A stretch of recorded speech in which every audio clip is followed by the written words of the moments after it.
আপনারা বলতে পারবেন যে বাংলা ফিল্ম ইন্ডাস্ট্রি বা বাংলা সিনেমার এই যে অধঃপতন হয়েছে তার কারণ কি? আমি আজকে একটি সিনেমা দেখলাম, সিনেমাটার নাম তিতো।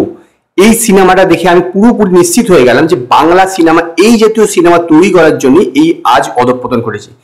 জঘন্য হচ্ছে এই সিনেমাটার ক্ষেত্রে একটা অস্কারনি অ্যাওয়ার্ডের মতন পুরস্কার, এই শব্দটা যদি আমি এই সিনেমার জন্য ব্যবহার করে থাকি।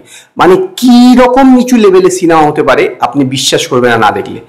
একটি ঘটনা ঘটে গেল, গল্পটা হচ্ছে এরকম যে একটি ছেলে, সে প্রায় মাথা খারাপের মতো, তাকে কলেজ জীবনে তারা অনেক বন্ধুরা তাকে র্যাগিং করেছে এবং সে একটি পাহাড়ি এলাকায় থাকে। তো একদিন তার হঠাৎ করে ইচ্ছা হলো তার জন্মদিনে সেই সব বন্ধুদেরকে ডাকবে কলেজ জীবনে যারা তাকে র্যাগিং করেছে, তাদেরকে এখানে ডাকলো। তারপর তাদের মধ্যে থেকে দুজনকে খুন করে ফেললো এবং খুন করার পর হঠাৎ করে লাস্টে দেখাচ্ছে সে ঘুম থেকে হয়ে ঘুমিয়ে ঘুমিয়ে এটা স্বপ্ন দেখছিল। মানে কি লেভেলে জঘন্য হতে পারে! আর অভিনয়, বাপরে বাপ, উফ! যেরকম ডাইরেকশন, যেরকম অভিনয়, সেরকম মিউজিক, মানে কি যে লেভেলে হতে পারে, কি লেভেলে হতে পারে। এই তিতো বলে সিনেমাটা বুকমাই শোতে গেলে দেখবেন কিছু কিছু জায়গায় শো চলছে, আমার বাড়ির সামনে একটা হলে চলছিল, আমি তো গিয়েছিলাম।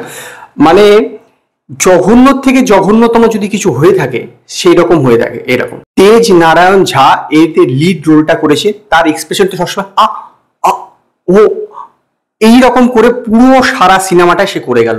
এবং স্বর্ণশেখর এখানে হচ্ছে ডাইরেক্টর, মানে এত জঘন্য ডাইরেকশন আমি বোধহয় জীবনে দেখিনি। আমি জানি না এখানে রাজেশ শর্মা একটা ছোট্ট রোল করেছে, কি করতে যে তিনি এইসব রোল করছেন আমার তো কিছু মাথায় ঢোকে না। এর আগেও আমি একটা সিনেমাতে দেখলাম যে এরকম বাংলা সিনেমাতে তিনি একটা ছোট্ট রোল করছেন, আমার কোনো মাথায় ঢোকে না যে তিনি কি করছেন। তিনি সারাক্ষণ এসে এদিক ওদিক তাকে দু চারটে ডায়লগ বললো, কোথায় গেল কোথায় গেল, ব্যাস, তারপর হঠাৎ করে সে ভ্যানিশ হয়ে গেল। মানে কি হচ্ছে বিশ্বাস না করবেন না যে কি হচ্ছে। মানে এই যে মেন যে লিড হিরো স্বর্ণশেখর ঝা, সে মাঝে মধ্যেই তার মানে পুরো দিনে কথা ভাবছে তার মা তাকে কিভাবে, সৎ মা তাকে কিভাবে টর্চার করেছিল, বাবা কিভাবে টর্চার করেছিল, এবং শেষে গিয়ে দেখাচ্ছে স্বপ্ন দেখছিল। মানে পুরোটা একটা যন্ত্রণা বিশেষ, এতক্ষণ ধরে তো একটা যন্ত্রণা দেখলাম।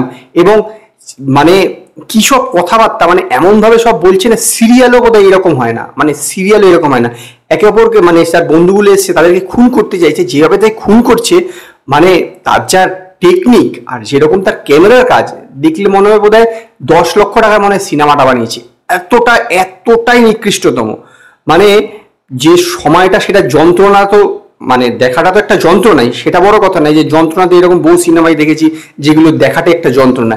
কিন্তু ঘটনা হচ্ছে যে এই পাশবিক অত্যাচার এই দেখার পাশাপাশি এই যে জিনিসগুলো শোনা বা এই যে ক্যামেরার কাজ এইসব কিছু দেখা, এটা একটা নরক যন্ত্রণার মতন ব্যাপার। এতটা অতীব জঘন্য সিনেমা। এইসব সিনেমা যদি কেউ বের করে এবং কেউ যদি কখনো এইসব সিনেমা দেখে, মানে বাংলার বাইরের কেউ, তাহলে বাংলা সিনেমা সম্পর্কে তার ধারণা কি তৈরি হবে সেটা তো তারা ভাববে। এটা কোনো গল্প আছে, কিছু আছে? সে একটা বন্ধুদেরকে ডাকলো, সে তাদেরকে র্যাগিং করতো, তারপর তাদেরকে মারলো, লাস্টে যে স্বপ্ন দেখছে, এইসব হয়ে থাকে কখনো পৃথিবীতে? মানে কি বলবে তাহলে, স্বপ্ন দেখার জন্য কি খুন করেছে? মানে কি দরকার যে সিনেমা বানাচ্ছে, আমার মাথায় আসছে না। জঘন্য থেকে জঘন্য, কোনো মার্কস দেওয়ার নেই। -2000 দিলেও বোধহয় অনেক বেশি দিয়ে দেবো। মিউজিক সেরকম একটা জঘন্য মিউজিক, গ্যাঁ গ্যাঁ গ্যাঁ গ্যাঁ করে বাজছে। মানে কি বলবো, এইসব তিতো মিতো পুরো মানে মনটাকে তিতো করে দিল একদম। এত ফালতু লেভেল। যদি আপনারা এটা দেখে থাকেন তো আপনারা জানাবেন। আর আমি তো কখনোই রেকমেন্ডেড করবো না যে এইসব সিনেমা দেখবেন, ভুলবশত দেখবেন না, নামই নেবেন না। যদি আপনাদের এই ভিডিওটি পছন্দ হয় ভিডিওটিকে লাইক করুন, কমেন্ট করুন, শেয়ার করুন, আর নতুন নতুন আপডেটের জন্য আমার চ্যানেলকে সাবস্ক্রাইব করুন।